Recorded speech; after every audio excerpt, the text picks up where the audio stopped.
Hello বন্ধুরা, চিংড়ি মাছ সকলেই আমরা কম বেশি খুবই ভালোবাসি এবং এটা আমাদের সকলেরই খুব প্রিয়।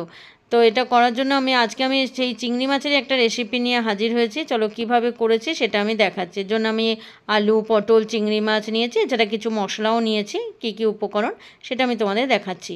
প্রথমে আমি কড়াইতে তেল দিয়ে চিংড়ি মাছগুলো ভেজে তুলে রেখেছি। তারপর আমি পটল কটা দিয়ে আস্তে আস্তে প্রত্যেকটা পটলকে ভালো করে ভেজে তুলে রেখেছি। রাখার পর কড়াইতে একটু গোটা জিরে সম্বাদ দিয়েছি। দেওয়ার পর আমি একটা পাত্রে আলু সিদ্ধ করে রেখেছিলাম, সেই সিদ্ধ আলুটা তার মধ্যে দিয়ে দিয়েছি। দিয়ে কিছুক্ষণ নাড়াচাড়া করার পর আমি একটা পাত্রের মধ্যে গুঁড়ো মশলাগুলোকে একটা পেস্ট বানিয়ে রেখেছিলাম, দিয়ে সেই মশলার পেস্টটা তার মধ্যে দিয়ে দিয়েছি। দিয়ে একটু নেড়ে চেড়ে তার মধ্যে আমি ভাজা পটল, চিংড়ি মাছ ভাজা সব দিয়ে দিয়েছি। দিয়ে এবার মশলাটা আমি ভালো করে কষতে শুরু করেছি।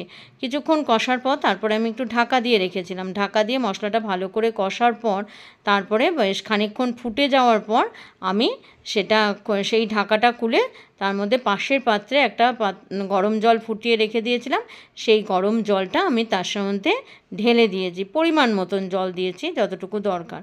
জল দেওয়ার পর তারপর সেটা যখন ফুটতে থাকবে তখন কিছুক্ষণ ফুটে যাওয়ার পরে আমি তার মধ্যে একটু গরম মশলা, একটু ঘি দিয়ে ভালো করে ফুটিয়ে তারপর আমি একটা পাত্রের মধ্যে নামিয়ে রেখে দিয়েছিলাম।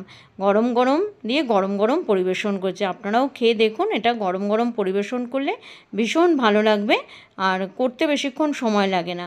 যদি এই রেসিপিটা আপনাদের ভালো লেগে থাকে তাহলে আমার এই চ্যানেলটিকে একটা সাবস্ক্রাইব এবং একটা লাইক, কমেন্ট, শেয়ার করে দেবেন আর এইভাবে আমার পাশে থাকবেন।